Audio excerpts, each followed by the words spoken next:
Have you ever noticed how Christmas has this strange power to reveal truths we'd rather keep hidden all year long? It's as if the colorful lights and forced embraces function like a relentless magnifying glass, showing exactly who truly understands you and who merely pretends to understand. Perhaps you're feeling this right now in this approaching December, realizing that certain people in your life have never managed to comprehend who you really are beneath the social masks you wear every day. And maybe this realization hurts more than it should, because Christmas is supposed to be about connection, about love, about being accepted exactly as you are. But Albert Camus teaches us something profound about this fundamental disconnect between who we are and how others see us. Something that can completely transform the way you experience these Christmas revelations.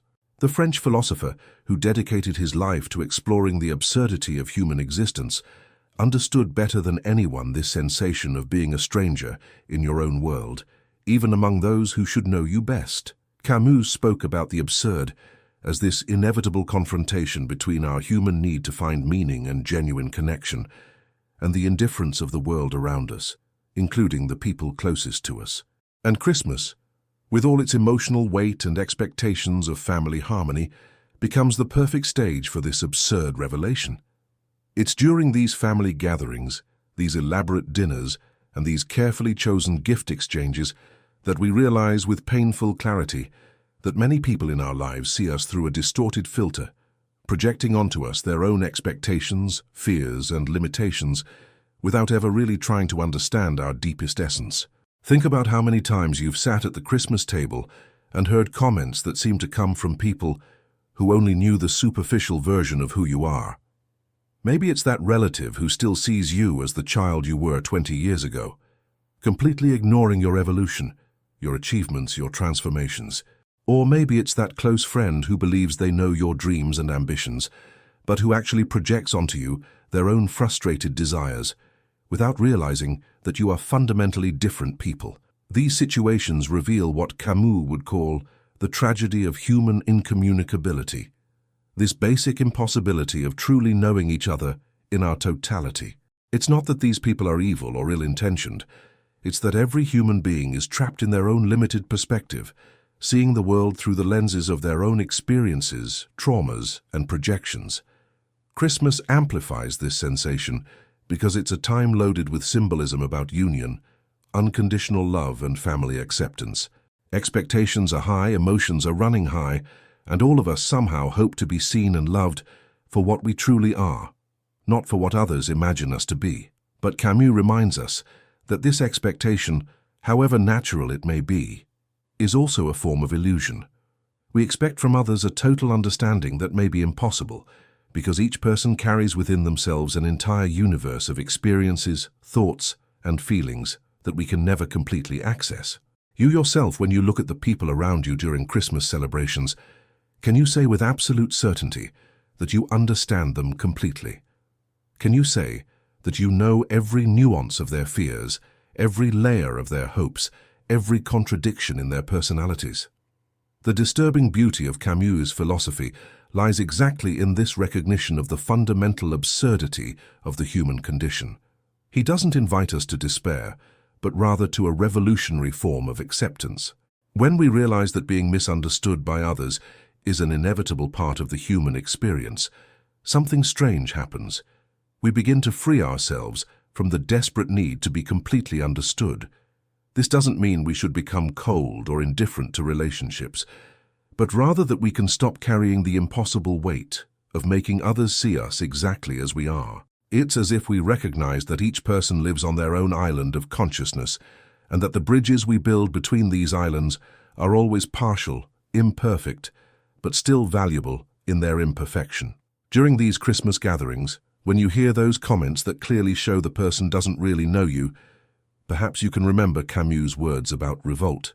Revolt for him wasn't an explosion of anger or resentment, but rather a silent affirmation of our own authentic existence in the face of a world that doesn't always understand us. It's saying to yourself, I know who I am, even if you don't, and that doesn't diminish my worth or my dignity.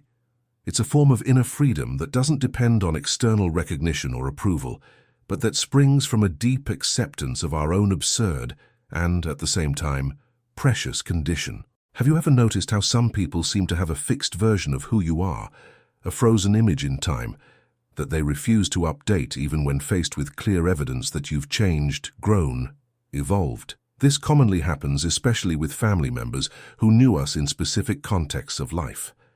They may continue to see you as the rebellious teenager you were, completely ignoring the mature and reflective person you've become. Or maybe they still see you as that fragile person who needed protection, without realizing that you've developed admirable inner strength. Camus would say that this tendency to freeze others' images in simplified versions is one of the ways we deal with the terrifying complexity of human existence. It's easier to maintain a stable and predictable version of people in our minds than to accept that they are in constant transformation, just as we ourselves are. But there's something deeply liberating in recognizing that you don't need to be a prisoner of these frozen images that others have of you. When you accept that it's impossible to control how others perceive you, you free yourself to be authentically who you are, regardless of others' approval or understanding. This doesn't mean becoming selfish or indifferent to others' feelings, but rather finding a healthy balance between caring about relationships and maintaining your personal integrity. It's possible to love people and accept their limitations at the same time, including the limitation of not being able to understand you completely. Christmas, with all its rituals and traditions, often forces us to play roles that no longer fit us. You may feel pressured to be the version of yourself that your family expects, even if that version no longer corresponds to the reality of who you are today. Maybe you need to smile and agree with opinions you consider outdated, or maybe you feel obligated to hide important aspects of your personality to maintain family peace. Camus would call this bad faith, this tendency to deny our own authenticity to fit into others' expectations. But he also offers us an alternative, the possibility of remaining true to ourselves, even in complex social situations, finding ways to honor our inner truth without necessarily creating unnecessary conflicts. The question isn't whether to openly rebel against everyone who doesn't understand you, but rather to maintain an inner clarity about who you really are, regardless of how others see you. It's like carrying within yourself an unshakable core of self-knowledge that cannot be touched by external projections or misunderstandings. When someone makes a comment that clearly reveals they don't know you, you can simply smile internally, knowing that this person's limited perception says more about them than about you. It's not arrogance, it's wisdom. It's the mature understanding that each person sees the world through their own lenses, and that this is a natural characteristic of the human condition, not a personal flaw of yours or theirs. There's also a strange beauty in being misunderstood, something Camus knew well from personal experience. When you carry within yourself depths that others cannot reach, when you have thoughts and feelings that cannot be easily translated into simple words, you are living the genuine experience of being human in all its complexity. Not everyone has the courage or capacity to dive into the deep waters of existence like you do. Many people prefer to remain on the surface, where everything is simpler, more predictable, easier to categorize. And that's okay.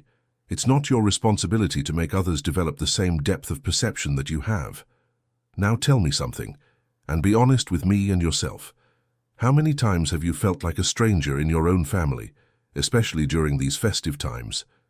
If this resonates with you, write in the comments simply, "I feel this too," because you need to know that you're not alone in this experience. Thousands of people go through Christmas feeling this same sense of disconnection, this same painful perception that those who should know us best are often the ones who most idealize us, limit us, or see us through distorted filters. Your response down here will help other people realize that this feeling of being misunderstood is not a personal failure, but rather a deeply shared human experience. During Christmas conversations, observe how each person carries with them not only their own stories, but also the narratives they've constructed about you over the years. Some of these narratives may be beautiful, others may be completely mistaken, and most are probably somewhere in between. The important thing is to realize that these narratives belong to them, not to you. You're not responsible for constantly correcting them or for fitting perfectly into them. Your responsibility is to yourself, to your own authenticity, to your own journey of self-knowledge and growth. Camus spoke about the importance of creating our own values in a world that often seems to make no sense, This applies perfectly to these complex family situations. You can choose to value the people in your life for what they really are, with all their limitations and imperfections, including the limitation of not being able to understand you completely. At the same time, you can choose to value yourself for what you really are, regardless of how others perceive you.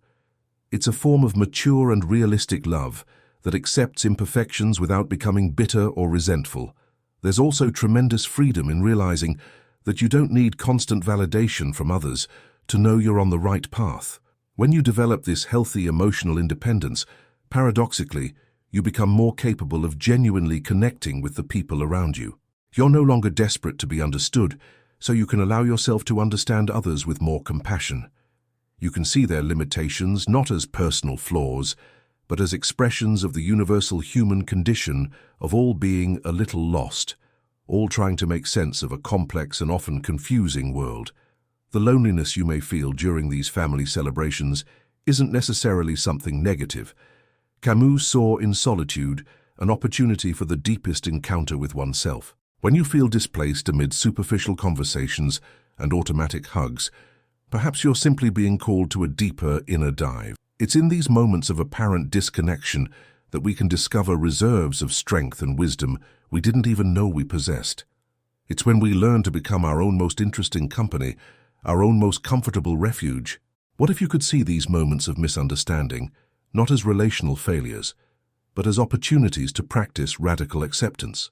Acceptance doesn't mean passive resignation, but rather an active form of embracing reality as it is, not as we would like it to be.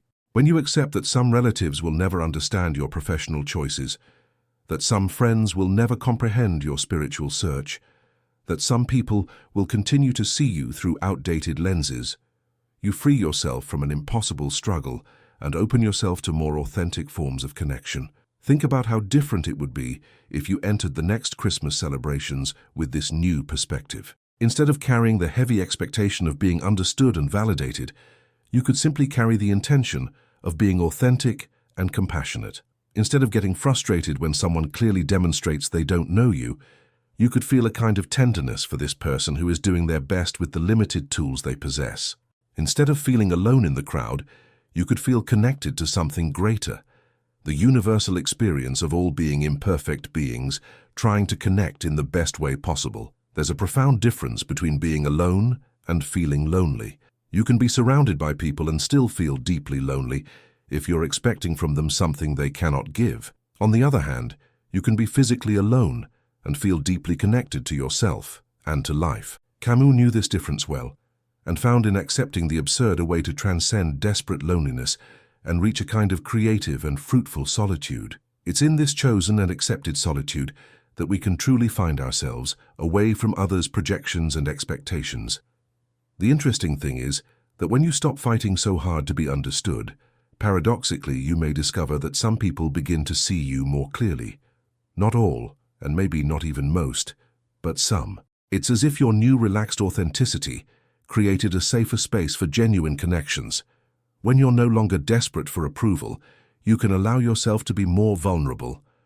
When you're no longer afraid of being misinterpreted, you can allow yourself to be more honest. And honesty and vulnerability are the fundamental ingredients for truly deep relationships. During these festivities, perhaps you can experiment with being a compassionate observer of family dynamics, instead of an anxious participant. Observe how each person is dealing with their own insecurities and limitations. Observe how misunderstandings are often expressions of deep fears or unresolved traumas. Observe how you yourself contribute to some of these patterns. Not to judge yourself, but to better understand the complexity of everyone involved, including yourself. If you've made it this far, it's because this journey of self-knowledge and acceptance truly resonates with you. Maybe it's time to become part of a community of people who also seek to live more authentically and consciously. Subscribing to this channel is like joining a group of people who understand that life is complex, that relationships are imperfect, and that it's still worth seeking genuine connections and personal growth. Here you'll find reflections that respect your intelligence and your search for meaning, without simplistic answers or forced optimism. It's a space for people who aren't afraid to ask difficult questions and explore the gray areas of human existence. Christmas will come, the gatherings will happen, and you'll probably encounter again people who don't understand you completely. But now you have a powerful philosophical tool to navigate these situations. The understanding that being misunderstood is an inevitable part of the human condition, not a personal flaw of yours. You can choose to get frustrated with this reality or accept it as a natural aspect of life, freeing yourself to focus on what really matters, living according to your own values, treating others with compassion despite their limitations, and finding meaning and beauty in your own journey, even when it's not fully understood by others. Camus' revolt wasn't against people who don't understand us, but against the illusion that we should be completely understood. It was a revolt against the unrealistic expectation that the world should make complete sense, that people should know us perfectly, that relationships should be transparent and without misunderstandings. When we abandon these impossible expectations, we find a strange and beautiful freedom, the freedom to love people as they are, to love ourselves as we are, and to create authentic connections within the natural limits of human communication. Christmas can be the perfect moment to practice this new way of being in the world, where you don't need to be understood to be valuable, where you don't need to be validated to be authentic, and where you can find beauty even in the imperfections of human relationships. This is the true inner revolution that Camus invites us to make. Accept the absurd and still choose to live with passion, authenticity, and compassion.